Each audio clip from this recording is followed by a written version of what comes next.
Super Smash Bros. Taking some of the biggest characters in the industry and putting them together in a game to duke it out.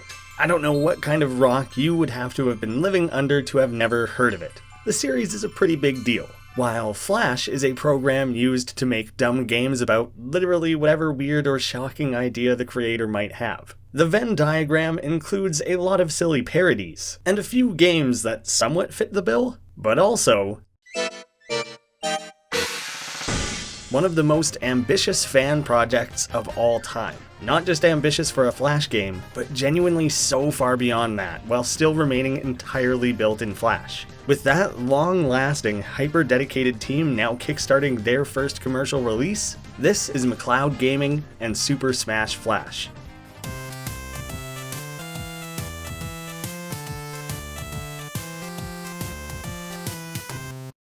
How's it going, guys? My name's Graham, and welcome to Two Left Thumbs. This is Flashlight, the series where I cover all things Flash-related from around the web. In this video, not only am I speaking with Greg McLeod, the creator of the Super Smash Flash series, we're talking about the two separate installments of that, as well as how it all leads into their new commercial release, Fraymakers. The timing of all this for me is kind of surreal. Just a few weeks ago, I made a video talking about how I wished there was a Smash-like game for indie characters, one that actually lived up to what Nintendo has done with their official series. It was the horribly janky and overall disappointing bounty battle that had originally inspired that video. The concept has been attempted a few times, and it just never seems to deliver. I just wasn't expecting something relevant to be announced so soon after. It comes as no surprise that the upcoming Fraymakers, a literal dream come true for indie and Smash fans alike, would come from a developer who has been making Smash fan games for over 14 years now. I also may have predicted a Slay the Spire character inclusion, so I guess I have some undefined read on the pulse of the indie Smash scene. That's just a funny coincidence. I should also say I had excluded Super Smash Flash from that video, as its focus isn't on indie characters, but I now think I should have at least mentioned it. Instead, it works out that it gets something much more in-depth all of its own. A huge thank you to Greg McLeod for taking the time to answer a lengthy series of questions from myself about himself, McLeodGaming, Smash Flash, and now Fraymakers. I'll be including excerpts from that all throughout, but the full transcript of that 12-page interview is up on our Patreon to read now. Greg's programming days go back to making a few small math programs on his TI-83 calculator, before evolving that into branching menus, text inputs, and eventually his first game in 2003 at the age of only 13, RPG Blast from the Past or Future, which is still available to download on the TI website today. An HTML elective in middle school allowed Greg to learn Microsoft Front Page, which then led to the creation of his prolific McLeodGaming website, something that became critically important to Smash Flash's development. Towards high school, I started to grow frustrated at the limitations of TI Basic and became interested in Flash animation after another friend introduced me to Newgrounds. I didn't initially see Flash as a game-making tool, but rather an outlet for me to create sprite animations and anime-inspired cartoons. I'm not sure the exact moment my mindset started to flip, but I realized at a certain point that with what I'd learned, making a decent game seemed possible. That's how the original Super Smash Flash was born in 2006, a game that I made after connecting the dots between all the things I had learned about Flash up to that point. Before we got too deep into the gaming, I wanted to spend a minute on his old Flash animations, asking if maybe he had a personal favorite movie or even just moment from those old creations. I've always loved the scene in my animation school where the character pulls an Agent Smith and corrupts one of the students. I was obsessed with The Matrix at the time, so I couldn't resist. He has a few other creations on Newgrounds, but we'd better move on to game dev or this video is going to be like 9 hours long. After expanding his repertoire, we had the release of Super Smash Flash on August 21st, 2006. Then, at the still young age of only 16 years old, this game boasted 28 different characters, various modes like Target Test, Adventure, Classic, All-Star, and more, and you could even simply have the CPUs battle one another and watch that play out as a spectator. I found that when playing the game, it's maybe a little too chaotic, a little too button mashy, and a little hard to control or connect to anything. Setting 4 computers to max difficulty and having them bash it out works shockingly well. I mean, if you just watched this scene play out, you might be fooled into thinking this is a very functional Smash clone. It's somehow more satisfying to watch than it is to play. A very fun addition, and a feature that's actually returning and being expanded upon with Fray bets, thanks to one of Fraymakers' stretch goals being reached. I wanted to know a little bit about Greg's gaming history, what he grew up with. He outlined that his first console was a Sega Genesis with Sonic the Hedgehog 2. That really explains the Sonic foundations seen in the initial version that would become Super Smash Flash. I moved from Sega to PlayStation after receiving the PS1 as a Christmas gift one year, and only had access to Nintendo systems by visiting friends' houses and such, with the exception of my eventual Game Boy Color. What flipped the switch for me was when I bought a friend Super Smash Bros. 64 for his birthday, and it was a hit at the birthday party. I ended up getting an N64 of my own that next holiday season and never looked back. As this new Flash gaming endeavor began to take shape, the project started out as a platforming game with fan-made Sonic characters Blade and Blue. You would race through a level, platforming as precisely as you could while avoiding enemies like the buzzers from Sonic the Hedgehog 2.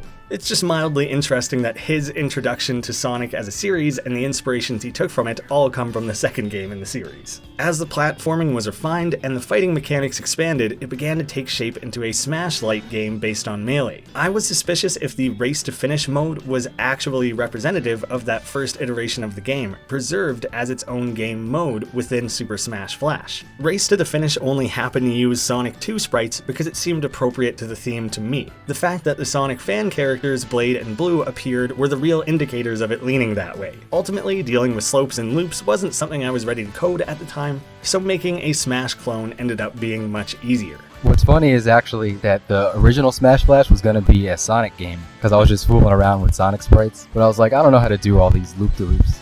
It's easy to take for granted how amazing it was to have Sonic, Link, and Mario in a game together. We wouldn't have that officially until a couple years later, let alone characters like Cloud, who would have only just recently been added to Ultimate. Throw all that in with Knuckles, Chrono, Naruto, and Mr. Incredible? No wonder people went buck wild for this game. Many have always seemed baffled by Mr. Incredible's inclusion. I always chalked it up to Greg just kinda having fun, but I was curious if that movie or the Game Boy Advance game the sprite came from had any special significance to it. I just like the Incredibles a lot, and I came across the sprites from one of the games online, so I included them. Mr. Incredible had some pretty splashy attacks on that sprite sheet too, so that made it an attractive choice. We're so spoiled now with the ever-growing infinite roster of Ultimate that it's easy to forget Smash 1 had only 12 characters and Melee a whopping 26. So with 28 characters, this game had more than any other Smash title up to that point. The inclusion or exclusion of specific Melee characters had less to do with any personal preferences and biases, and instead simply working with what was available. Most of the decision-making process was based on if a sprite sheet had enough content on it to constitute a full moveset. So I pretty much took what I could get and made sure to use sprites that allowed me to credit the artist or ripper. Many of the sprites from the game were custom ones I found on the Spriters resource. I may have made some small edits here and there, but no character art was created specifically for Super Smash Flash 1. But we didn't just have a full spread of well-known game characters, especially those from past Smash rosters. There was the previously mentioned unique Blade and Blue.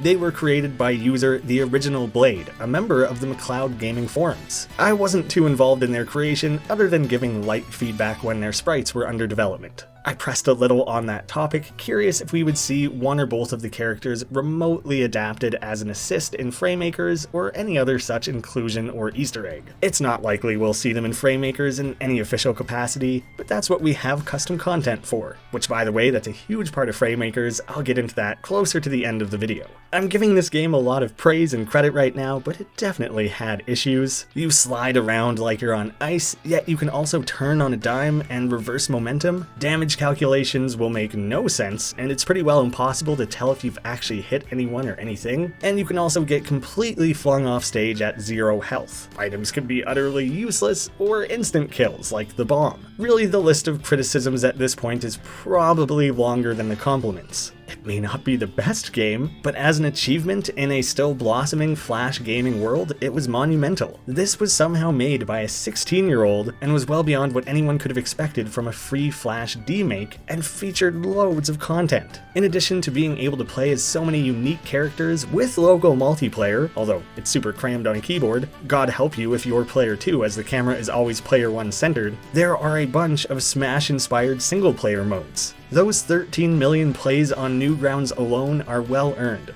it's currently the 15th most played game on Newgrounds. You know, if you filter out some of that adult content.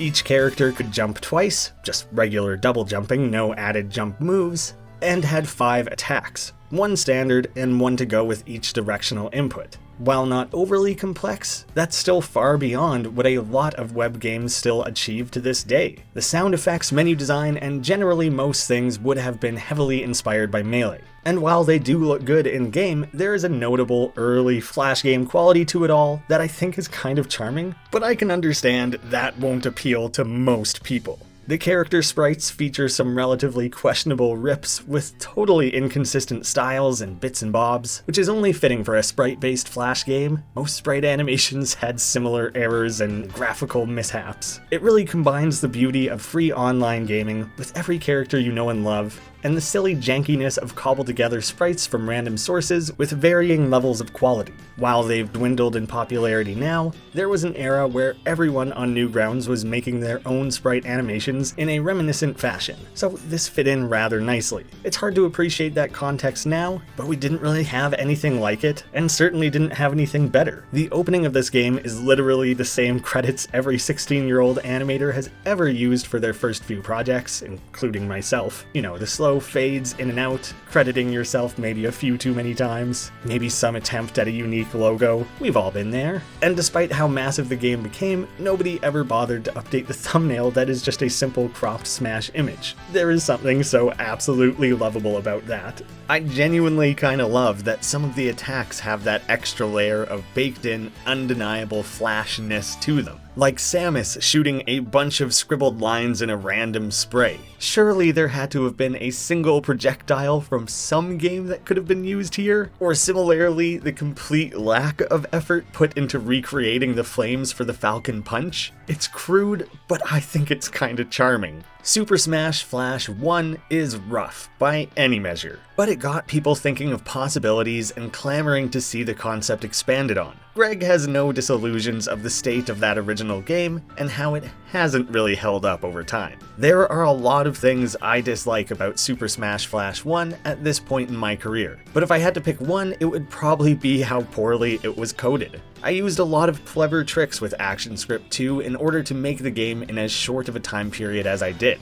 roughly 2 months. While the game is more stable than it deserves to be, the code was very fragile and bug fixing was a painful process. As a result, Super Smash Flash 2 was started from scratch, with none of that codebase maintained, and that was probably for the best. Gregory had accumulated a notable following since the original game's release, with a very active community building up on his McLeodGaming forums. It may have seemed excessive to set up a forum for such a new developer, but oh man did that ever pay off big dividends. Alongside the announcement of the sequel, just over a year after the original's release on September 23, 2007, he came asking for members to contribute sprites, sound effects, and more to help bring this ambitious project to life. I'll hit on some of the big landmarks in Smash Flash 2's development. There are other YouTubers who have documented that over the years, and done much more thorough retrospectives than I could hope to do. I'll do my best to recommend a few in the comments. If you guys have recommendations of your own, send them my way. Eager users immediately stepped up to contribute, quickly forming what became known as the Super Smash Flash 2 developers. At its largest, they had about 50 active contributors, mostly teenagers and young adults. Currently, there are roughly 25 people officially on that team, though not everyone is as active as they used to be, as many of us are adults now with busy lives. Rolling forward to Fraymakers, that team has 5 core members, including Greg, all of which came from the Super Smash Flash 2 team,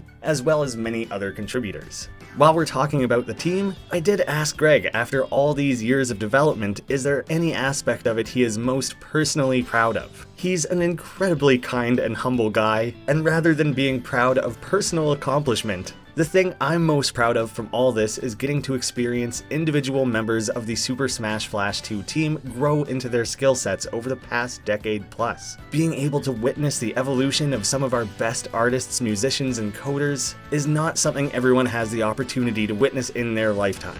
Some members came and went, and not everyone quite made it to the professional level within their discipline, but I have a huge respect for those that stuck with me this long. in addition to those who left their mark on the game before their departure. I just think that's an incredible sentiment and really wanted to include that snippet somewhere. By Christmas 2007, we had the first demo of Super Smash Flash 2 before we even had Brawl at the start of 2008. The next 9 years that followed are some of the most stunning dedication I've ever seen from a community of any sort, but especially from a group of random non-for-profit developers working remotely towards their shared goal. And if anyone's curious, they continue to work remotely up to this day. A group of like-minded individuals with a common vision of creating the ultimate Smash experience. With no NDAs, but instead a bond of secrecy, they kept the planned game roster private all through development for nearly a decade until the beta launch in 2017. How incredible is that? Greg explained to me how the roster inclusions were very much a team decision-making process. Down the line, they ditched his original roster and started selecting the characters collectively afterwards. I can't say there's a specific character that I fought hard for, though I certainly rooted for characters like Marth, my melee main, and Isaac from Golden Sun, one of my all-time favorite JRPGs, which by the way, I'm fully with you there, Greg, that game is phenomenal. I'm also glad Luffy made it eventually, since it was discussed many times that One Piece felt like it was missing as one of the big three. If they're not a Nintendo character, the exceptions are anime. And the reason for this is because, me being an anime fan and them not getting a lot of representation in fan titles like this, I figured why not. The roster was famously kept secret throughout this lengthy development. Addressing this, leaks were definitely a concern in the back of our minds, but I've always found that the team got along well enough where this situation was rare, and all the SSF2 devs join with the understanding that disclosing private information is taken very seriously. That passion and love for the game is unprecedented almost anywhere else in game development. Nobody is paying them to care that much. It is entirely from a place of belief in the product they're making and the community it's fostering. Watching that take shape is quite the thing to witness. As this game continued to grow, evolve, expand, and improve, it slowly stopped being yet another Smash fan game, and became something that many now consider to be an essential Smash experience, rivaling several of the mainline entries of the franchise. You can see that dedication in every aspect of the game, both in adding meaningful content as well as long-time fan-requested features of the official franchise like disabling stage hazards, but also with their specific attention to detail for every character. This is part of what makes me extra excited for Fraymakers. We've seen other platform fighters try and fail to capture the essence of their individual characters. They also lack the experience of making this type of game, or being so deeply a part of that fandom that they value those sort of small additions like the stage hazards. That's the importance of this Smash title and what will make Fraymakers surely the best of its kind. I don't want to hype it up too much, but I think we can all tell. When Super Smash Flash 2 was first coming into its own, Brawl was the main influence.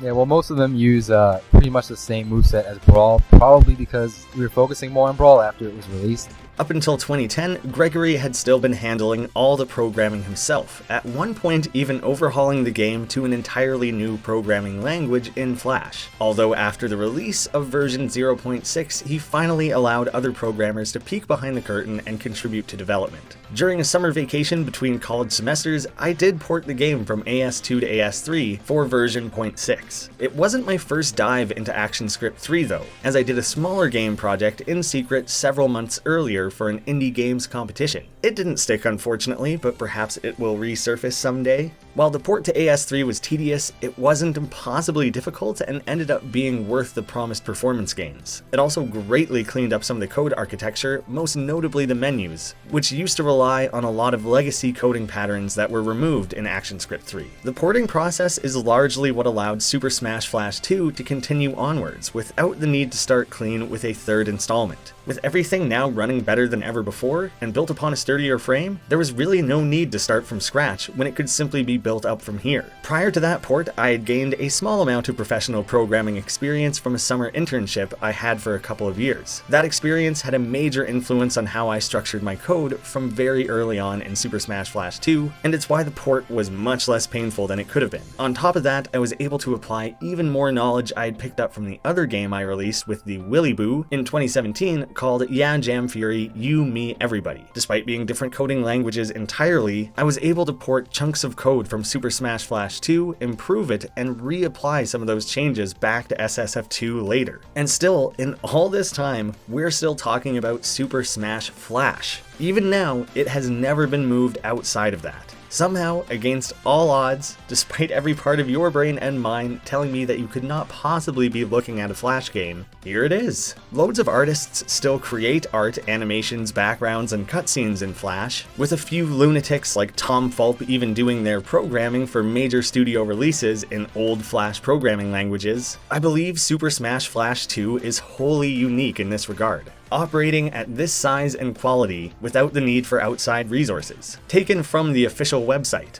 one of our major product goals here is to show that Flash is underestimated and underappreciated. If we can make a console quality game with controller support, online mode, and 10 years worth of custom art, so can you. No other programming interface would allow us the kind of convenience and workflow that we have with Super Smash Flash 2 without custom tools. Flash is incredible for creating video games and animations with a low barrier to entry and an incredibly simple interface. That is just stunning. For those curious, Fraymakers is moving on from this. They're using the open source programming language Hakes and using a library called Heaps for the graphics engine. It has a similar syntax to ActionScript 3, so it made for a relatively easy transition for the team. Since 2013, the scope and reach of Super Smash Flash 2 has grown even further through the inclusion at major tournament events, including a guest slot at the Apex fighting game tournament series built to focus on games like Street Fighter, Mortal Kombat, and the main Smash Bros. Series. At that time was also the debut of version 0.9, the last major update before entering beta status 34 months later in May 2017. This game is a big deal, and it's certainly not niche. There is the odd Flash game that somewhat transcends, with millions of people having experienced it in some way or another. Riddle School or Henry Stickmin are great examples of that. I don't think there's a single other Flash game that was getting tournament play, and anything else that features online multiplayer is stunningly limited. At its peak, Super Smash Flash 2 saw 1 million daily plays. This isn't just one of the biggest fan games of all time, this is one of the biggest Flash games, and in many ways rivals what is seen from hundreds of other major global releases. An inevitable turn that this conversation has to take is in regards to the Flash player support shutdown at the end of 2020. I really want to put people's mind at ease here. For anyone concerned about where this game will go with the impending doom of Flash, it will still be made available to download. Browser support is going to be questionable moving forward, but with archival efforts like Blue Maxima's Flashpoint, this game has already been preserved and is guaranteed that second life in at least that form. And in terms of future support for the game, the sun hasn't totally set on SSF2 for the die-hard fans out there. I haven't stopped supporting Super Smash Flash 2 yet, and I don't plan to anytime soon. Even as my free time decreases, I plan to still manage things as best I can to help keep the game going. Even with Gregory shifting some focus to Fraymakers, he is still going to keep working on Super Smash Flash. With this massive project seemingly not going anywhere anytime soon, I was curious how he decided it was time to move on at all to the next thing. The announcement of Flash Player's discontinuation arriving on December 31st, 2020 is probably when it really set in that I need to start something new. And again, for anyone concerned about that in general, I have an entire video detailing how Flash gaming will continue beyond that date, and how most games, Super Smash Flash including, will still be playable. I felt the best course of action was to take everything I've learned in my past work and turn it into something sustainable and commercially viable. There were ideas bouncing around a few of us on the SSF2 team for a long time about what form a new platform fighter could take, and while this game will still be available for anyone who wants to keep that community alive, I'm so excited to see what is about to unfold with Fraymakers. As both a die-hard indie fan and relatively casual Smash fan, this game is a dream. It's seemingly everything I've ever wanted from this genre. Including stretch goals, the game will now launch with 9 characters and at least one more as a DLC post-launch, a Switch edition, 50 guest assists, which act as these chosen summonable helpers to contribute an attack or effect, at least a dozen stages, a massive original soundtrack being recorded by a live jazz band, alongside a remixed soundtrack and alternate announcer tracks. We have Kira Buckland as our announcer, who is the announcer for Super Smash Flash 1. Fox. Tails.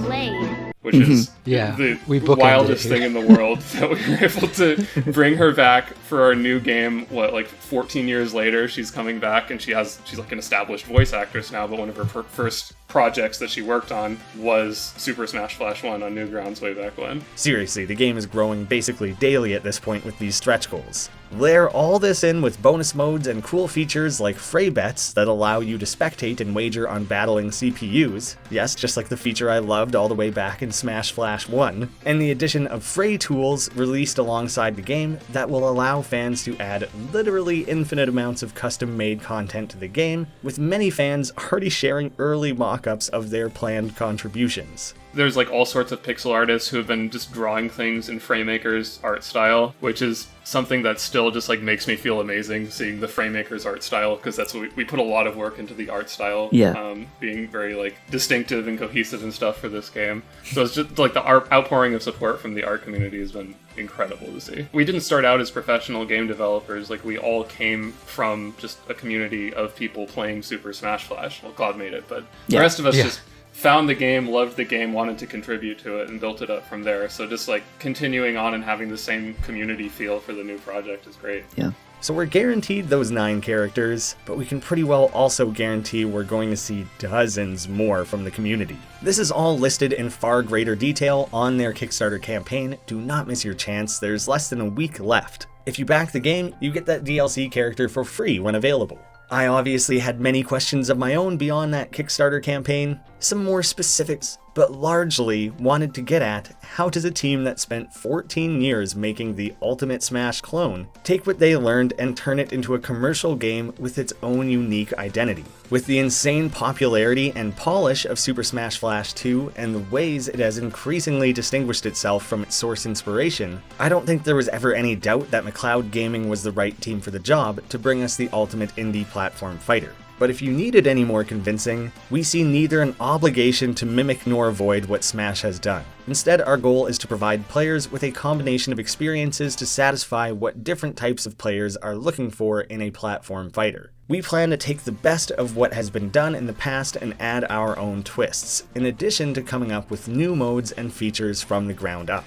There are a lot of specifics that could not be shared on the behind-the-scenes interactions between McLeod and other developers, especially in regards to contributing studios, working with those devs, and planning out specific character assists and additions. I think we can all easily respect that. This volunteer team kept it secret for a decade. No amount of prying and asking is going to squeeze anything out of these guys. But there are still a few things we can get into, in regards to assembling a roster. Fraymakers is a celebration of indie gaming, so the main goal is to make sure we include a broad representation of characters across prominent games from different independent game studios in the industry. Indie developers are really approachable, great to talk to, great to work with. Like, the indie community is so open to this type of project and to helping each other out that I think that's played a huge role in making the project what it is today. We also want to make sure we represent these characters in a way that pays homage to the source material. It's important to us that each character brings something unique and interesting to the cast. We want every character in Fraymakers to feel mechanically distinct and fun to play without too much overlap between them and other characters. Like, where my balance for design philosophy comes from is very like old school Smash Brothers, where I think the first time you use a move for all of your characters, you should pretty much know what that move does to figure out like baseline functionality for the character. I don't want you having to go to Google or read your guidebook or anything like that. I want you to be able to hop into a character and play around with them and have a good time and know what you're doing and not be super confused. A lot of the depth just comes from having characters that have cohesive but versatile kits. It makes sense to me, like, why newer Smash Brothers games have ended up in this direction, because, I mean, they have a bazillion characters at this point, so they're trying to just come up with whatever ways they can to keep it fresh for their dedicated fans. But for us, regardless of what the exact size ends up being, we're going to have a much more tight, locked-in roster, so I want to make sure that every character feels really distinct, but also adheres to that, like, really, I mean, easy to learn, hard to master design philosophy. Obviously, there are only so many slots available. The assist system is another way in which they are able to scratch that itch for the 100 other characters that people desire in the game, giving characters a chance to appear in the game that may otherwise never have, considering the resources each playable character takes to develop. But then we've also brought over a bunch of different contractors, some of which are from outside sources, but a lot of which are from Smash Flash directly. So we have currently 3 contractors for just specifically character animation on the team. As you might guess, like, we have a lot of very detailed pixel animation to do at a pretty high frame rate and like 80 animations per character. Which left me wondering, with a large Super Smash Flash 2 roster already completed, are any of those characters or their movesets reworks of what was seen in that game? No.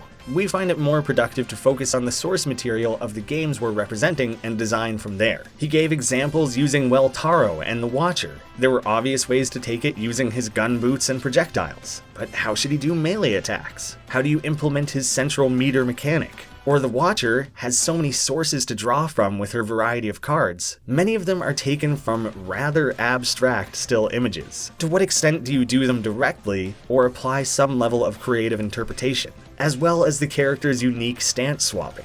Gregory wasn't totally comfortable going into any great detail on how closely they're working with the original developers to nail down the individual movesets, and I can understand completely. I'm more than comforted knowing that the team is taking this level of care and consideration with every character. That's one of the main reasons the Super Smash Bros. Franchise works well and is satisfying for all sorts of fans. The main thing we've carried over from Super Smash Flash 2 are knowledge of mechanics that we gained along the way and some architectural concepts that help optimize the development workflow of this type of game. But what about characters like Orcane or Fish Bungeon coming from platform fighters themselves? I was curious if McLeodGaming's aim would be to recreate those characters or lean more towards unique playstyles. Generally, for characters that come directly from other platform fighters, we want them to feel as comfortable as possible for players coming from those games who might be used to them. That said, the characters will feel different due to moveset additions. Each of them end up with a few new attacks, plus the stretch goal addition of the new super special attacks, and some engine changes, including stuff like air dashes and general physics. All of that's music to my ears. I had my fingers crossed that Fraymakers would play up the esports angle, seeing as how Super Smash Flash 2 was featured at Apex, and since Nintendo has seemingly never done as much as they could to support this aspect of their own franchise. Absolutely.